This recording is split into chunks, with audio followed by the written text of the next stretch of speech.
Hello and good afternoon. Welcome to this brand new episode of HR Voices. HR Voices is an attempt to gather knowledge and insights from the top national and international HR leaders and understand how the HR landscape is changing now. Our guest today is Mr. Rajeev Bhardwaj. Mr. Bhardwaj is the Vice President and Chief Human Resources Officer of Sun Life Global Solutions and DBTS Asia Sun Life. A seasoned HR professional with over 2 decades of experience, Rajeev has established himself as a dynamic and people-centric leader across diverse industries. In his current role, he is overseeing a comprehensive portfolio, including talent strategy, learning and development, employee services, and engagement initiatives.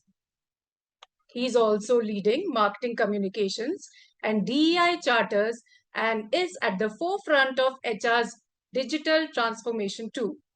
He has worked with large organizations like LexisNexis, Fidelity Investments, Baxter, Intel, and Coca-Cola.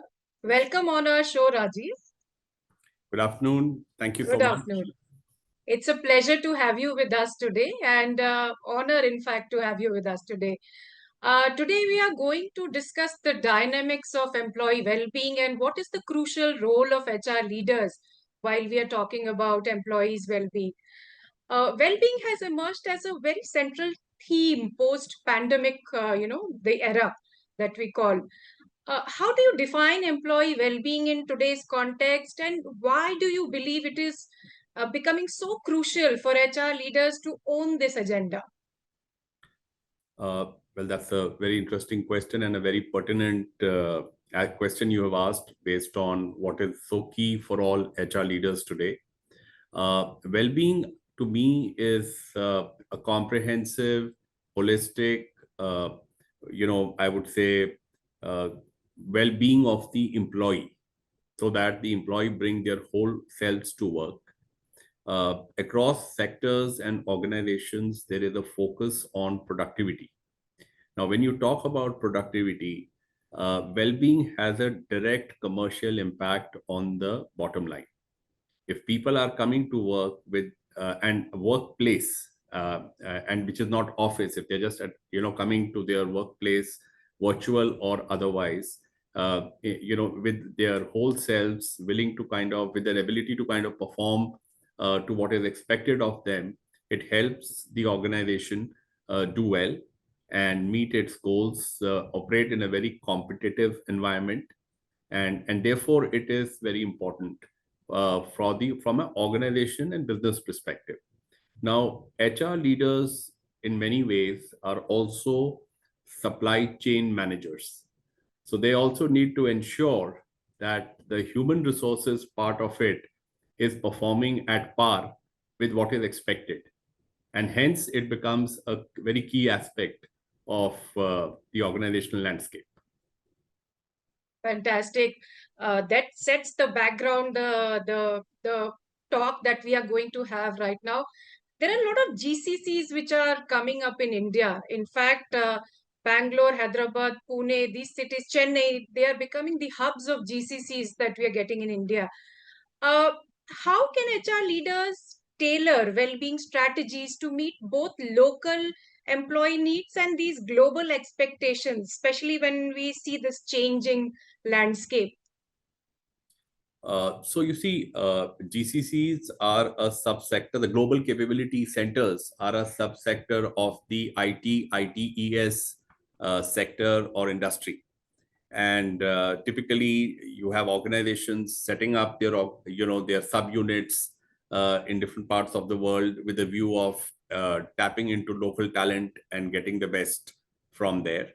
I would feel that like I said earlier, that it is important for human resource leaders to ensure that the employees are, their well-being is taken care of. They are able to put their best foot forward and perform up to their potential and performance. Also, many times, depending upon the geography, whose global capability center one is working on, there comes an element of time zones. So if you're working for a UK organization, it will have a different time zone versus one which is Australia based versus US, North America based. And therefore, many times, you will have local employees working in time zones which are other than what is considered normal given the time zones in India. And therefore, wellness becomes very key when employees are, let's say, working in the graveyard shift or up to 2 or 3 a.m. in the morning. It's important that proactively the organization takes steps to ensure that their physical and mental health and well-being are taken care of. And again, many organizations, uh, even when you say the GCC part of it globally, the organizations take a very holistic view, and they are very sensitive to the fact that, post COVID, the newfound focus, attention, and sensitivity to health and well-being is very welcome. Fantastic. You briefly spoke about the not just the physical well-being, the mental well-being, but I want to focus now on the emotional and financial well-being also, with the employee expectations which are changing very rapidly, and the work environments are also changing very rapidly. How do you focus on physical, mental, emotional, and financial well-being of the employees all at the same time? Look, first and foremost, there is no one size which fits all. Absolutely. So first and foremost, one has to, when we kind of look at it, as you rightly said, physical and mental, emotional and financial. So at Sun Life, we have Econ Care, which is an intervention which helps our employees in their physical monitoring of their physical well-being. The number of steps you take or some medical diagnosis you need to go through, and doctors you need to meet. It kind of helps in that whole array of physical well-being related items. Yeah. We have introduced a chatbot called Visa, which again is a 24 by 7 facility available to employees. You download that app and you kind of interact with that chatbot, and it can make out your stress levels and give you, I would say, at least a level 1 set of steps to take to kind of calm down and bring your stress levels down. I'm sure that if we are doing the physical and mental well-being aspects, we are taking care of them, it directly impacts the emotional as well. The emotional well-being is also impacted by performance management and by how the managers and the leaders in an organization interact with the employees. So for which we do a lot of interventions on managerial effectiveness and people effectiveness for our leaders, so that they actually are able to kind of connect with a multi-generational workforce and help the employee understand how things are going, what is expected, and which directly impacts it is said your manager directly impacts your emotional well-being. So that's something which kind of takes care. In today's time, and being a insurance organization, we also do financial wellness sessions for our employees, where we kind of introduce them to what are some of the financial tools they should be looking at and using to assess and improve on their financial well-being and long-term wealth creation. So again, this kind of interventions help an employee take mindful decisions when it comes to investments and managing their personal income. And again, a combination of all four definitely brings a healthy and, I would say, calm, composed, and also a person who's in a good frame of mind to approach both life and work. Great. I feel technology is playing a very crucial role in all these aspects. And we have also seen there is a lot of talk about purpose-driven organization. So how does aligning employees with the company's larger purpose contribute to their mental and emotional well-being? How do they feel connected and at the same time, it enhances their well-being? I think what is important is that there is a coherence Yeah. in what the company stands for and what you expect from the employee. So, for example, at Sun Life, our purpose is to kind of help our clients lead healthy and financially meaningful lives. We extend the same thought process for our employees as well. And the various nuances of physical, mental, emotional, and financial well-being we spoke about directly talks to the company's purpose. And when the employees see us bringing to life the company's purpose for them, they in turn help us bringing it to life for the clients. So there's a direct correlation in terms of what an employee is performing and how is the end customer receiving that support from the organization, and hence a connect between the company purpose and the individual purpose for the organization. Great. The organizations are also becoming very boundaryless, and there is a lot of flexibility now that organizations are giving to its employees. How can HR ensure that employees feel secure, connected, and cared even when they are sitting in different geographies and different locations, and taking the flexibility of having hybrid work mode or work from home kind of situations? How do you do that? How do you manage that? I think we do a good job of managing the employee connect with their managers, with their leaders, and we have multiple forums where we organize these connects. This happens with their direct manager, their skip level managers, the executive team leaders, and this in turn enables the employees to have access to leadership at different levels, and in an informal manner where they are able to kind of ask any questions they have, get downloads about companies, policies, purpose, performance, and socialize in a virtual and boundaryless work. Like you say, we have virtual town halls, we have Ask Me Anything sessions, and we also have theme-based sessions where we actually, on different I would say either health related, company related, performance related aspects are covered in large group meetings.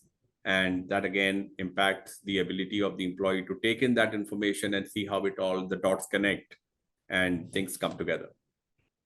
Fantastic. Now I want to ask you about technology, that in this fast age of gig work and AI and automation, how can HR make people more, valued, and, the feeling of that replaceable? When we talk about AI, everybody thinks that, am I replaceable or not? How do you bring that feeling of security and the feeling that they have a future in the organization? I think it's important for employees to realize that the world is changing very fast and they Yes. need to equip themselves with new skills and learning opportunities, learning interventions. As an organization, it is our purpose to ensure that our employees are given those options and opportunities to upskill and reskill themselves, learn new technologies, learn about AI, learn about data, and be well equipped. End of the day, it will always be the person behind the machine. As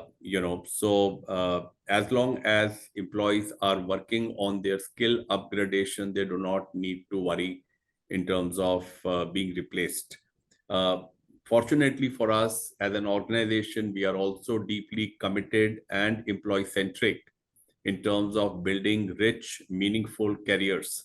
And therefore, we also invest a lot in career pathways, whether it is technology related or operations related, where people get to explore different types of career pathways where they can grow. And that again is something which enables us to bring out the best and improve the longevity of the employee tenure in the organization.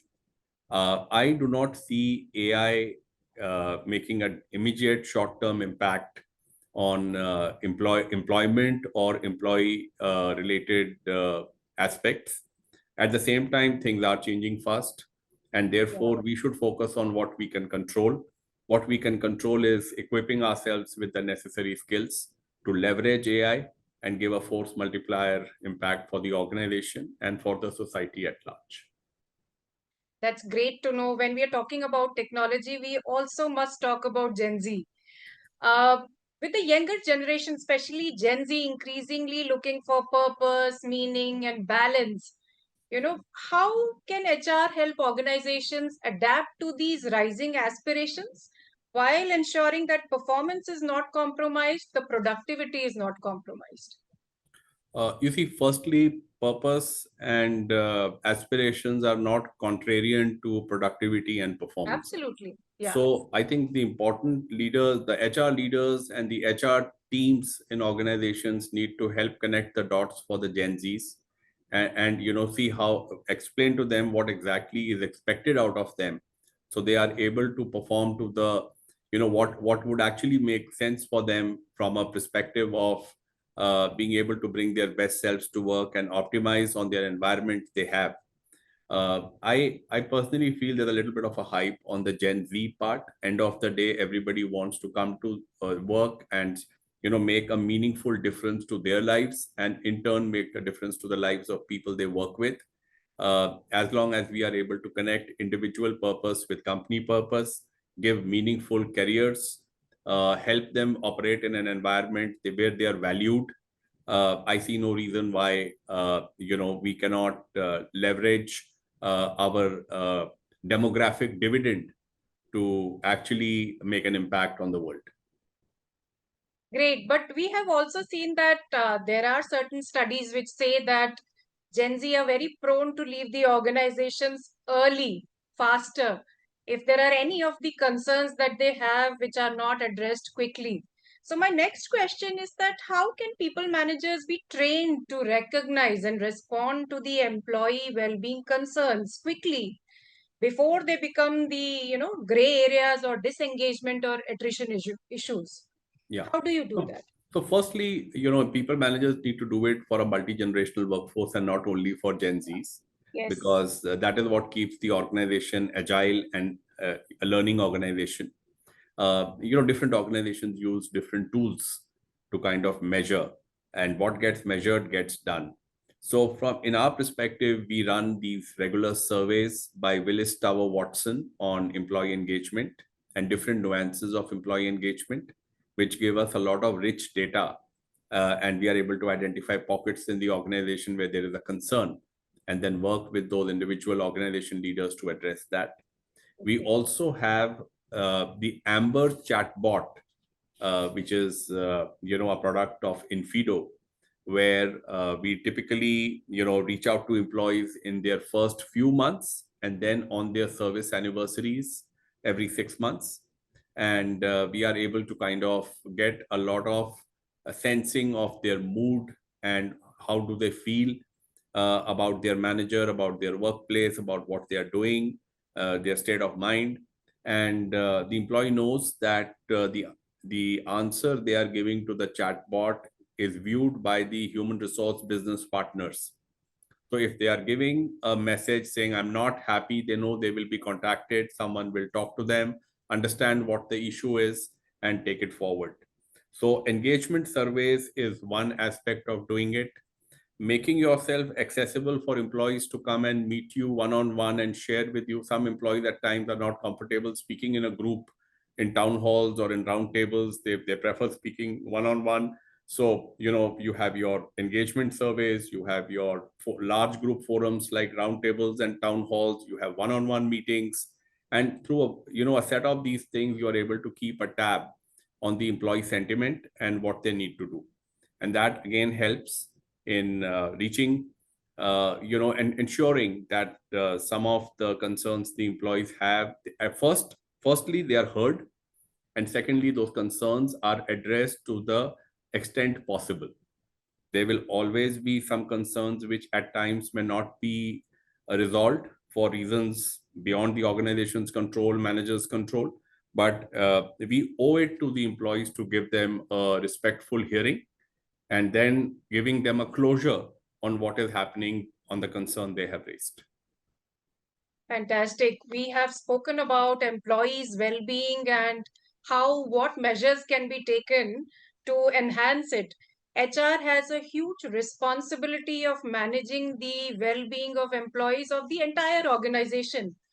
how can HR leaders themselves maintain their own well-being? They are taking care of everybody else. How do you do that for yourself? And there is a huge emotional weight of the entire organization. It's big, it's a huge responsibility. How do you manage it? I think it's important for the HR teams to take care of themselves. Yeah.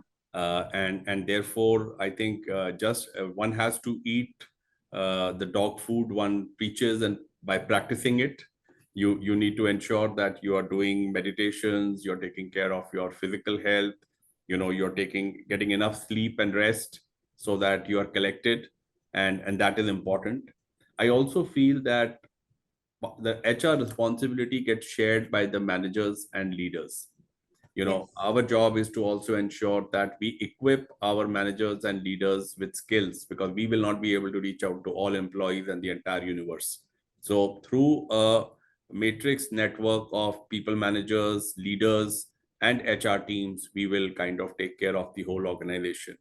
But yes, the journey starts by first taking care of yourself and role modeling it, Yes. and it again has an impact on the effectiveness of the HR leaders and the HR teams. Great, fantastic. I think it also happens when you create a culture of well-being within the organization, throughout the organization, top to bottom, including HR, which is taking care of all the employee well-being, has to take care of themselves too. Very well said, Rajiv. That was a fantastic conversation, a quick, short, but very insightful. Thank you so much for your time today. Thank you, grateful, and thank you for having me here. It's been a pleasure talking to you as well. Thank you so Thank you. much. Bye bye.